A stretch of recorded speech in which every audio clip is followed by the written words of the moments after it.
afternoon guys, welcome back to a quick and hopefully simple how-to video. We've had a lot of people emailing and commenting on some of our videos. Even if you've not had the product supplied and fitted by us, this is all about the Alpine under drinks holder subwoofer.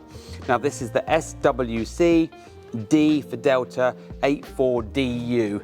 DU stands for Ducato, but it also fits the Citroën and the Peugeot.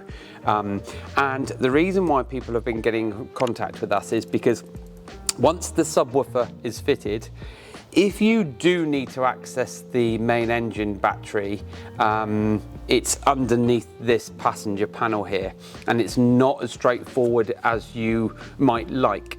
Now obviously Alpine have put some thought and design into this, and they have said, well, you're going to use the sub every single day that you drive this vehicle. How often do you need to access this inspection hatch for the battery? Maybe once every 3 or 4 years, maybe twice in every 3 or 4 years. So the common denominator is that realistically, you're going to be using this and benefiting from this far more than you are accessing the battery. So accessing the battery is not going to be as simple or as quick as you'd like it to be. The reason why we've done this video is to show you how to remove your subwoofer if you have one of these fitted, to gain access to your replacement battery, or to add another supply or load from there, and you can then access that. So this is a standard vehicle. This is a Ducato 7, as you can see in the camera, and it's a 2021 model, I believe, but either way, it doesn't matter. This is a Ducato 7. This is one of the latest Mark II subwoofers that we fit. The Alpine range did come out with an earlier model a couple of years ago. Actually, I think it was stopped production earlier this year, 2024. We're now October 2024. So if you've bought your subwoofer recently, then it's going to be the newer model, but you'd know that anyway from the bracketry, but we can discuss that. So at this point, what you will need for the removal is a head torch or some decent lighting, a very small but sharp little flat-headed screwdriver, and a size 2 Phillips, because of the fact that realistically, once it's fitted by whoever's fitted it or by us, you don't really want to be taking this off. So I'm going to show you the process, and hopefully it'll help you if you do need to gain access to your battery. We've only had one customer that's done this so far, but got a little bit rough with the subwoofer and then broke all the wiring, and we had to repair all that for him. So watching this video will hopefully help you. There are multiple ways of going about this, but we're going to go the simplest route, and that's actually remove the subwoofer from its bracketry. So yeah, hopefully this video will help you. Now, those of you who've ever done any filming and whatnot like this, is actually incredibly difficult to try and show you what we're trying to do and film it at the same time and make it look professional. We have to remove these 2 little cap inserts. These are 2 blanks or covers that cover the 2 screws. These aren't really designed to come out particularly easily, so that's why I'm using this little screwdriver tool here. And you can put it in and really hold it in with a bit of force, and as you do that, you should be able to pop it out with your screwdriver. Of course, I make it look easy, and that's only because we do this on a regular basis. But if you don't apply enough pressure on this bit here, when you go to ping it out, you could then do some damage. So there you go, second one out. As you saw there, the first attempt, it just slipped. But that's because these are little plastic blanks, and if you look at them on the inside here, like so, there's a little keyway on there. And that keyway means there's a little notch. There's a little notch on the actual plastic housing. They're different on this side than they are the other side.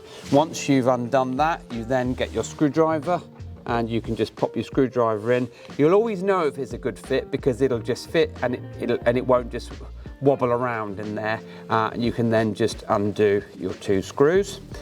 Just don't forget, I mean, not everyone's got a magnetic tray, but just don't lose these, because then you're going to be in a having to find new screws for the job. So That's it. Now, at this point, as you can see, the main subwoofer and its housing is starting to move. So we're going to do exactly the same on the driver's side.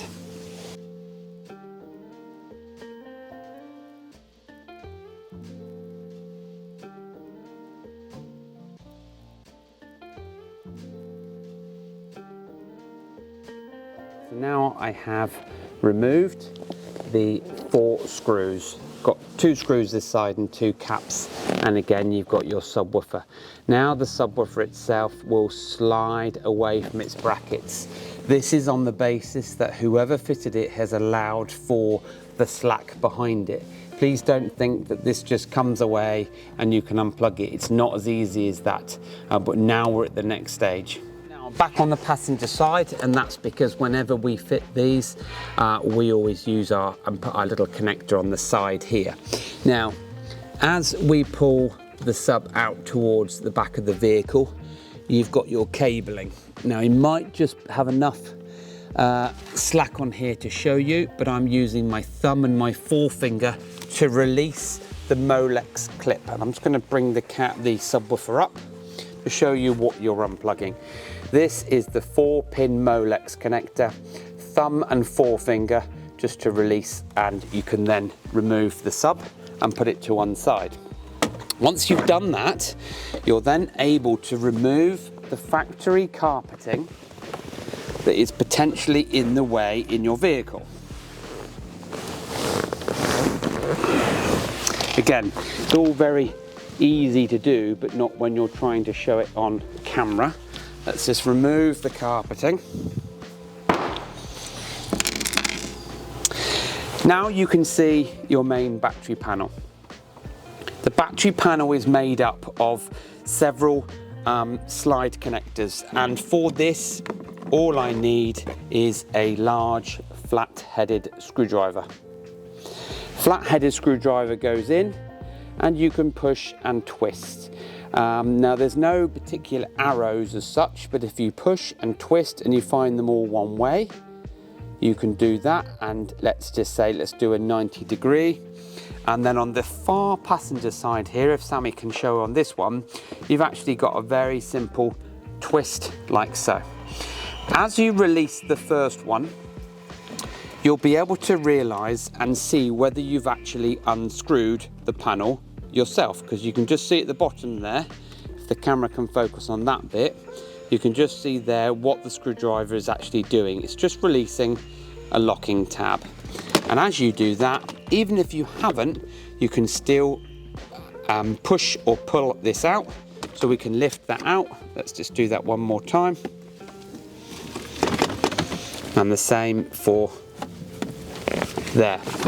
Now once you've done that, this is the bit that's actually probably the fiddliest bit, because removing this itself, you've still got the bracketry for the subwoofer in place. You've got one on the driver's side here. If you can't access with a screwdriver, you could use a 2p piece or similar. Put your 2p piece in and twist. Once you've done that, you should then be able to release and take your inspection panel or hatch away. But I'm going to need to then go back over to the passenger side, and we can just lift the panel out of the way itself. Now, these are quite fiddly, and only the reason being is because when I take this out, I'll show you, we're going to flip it back up, and you've got these 2 little arms that engage into the rubber matting. So if I remove that panel out of the way, this here is where you're trying to remove those 2 teeth or little lugs from. And as you can see, this is just plastic, so it moves and flexes when you try to move it.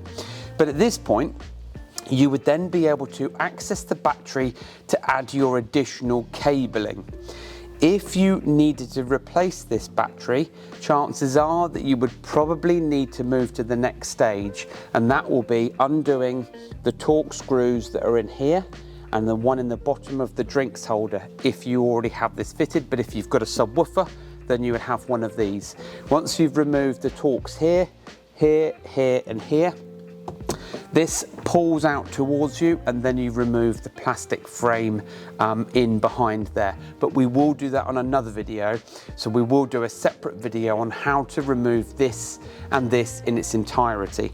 And now we're going to put it all back together as we've put it away. Just to show you again, the subwoofer all goes back in. You've just got to line your screws back up, put your plastic caps back on, and as I said, we will, if we need to do a whole range of series of these videos to show you the different types of installation, drinks hold removal and sub removal, we will do. But in the meantime, I hope this has been in some way useful to you. We'll keep doing the videos, and let us know if you want anything else, and we'll do our best. Thanks for watching.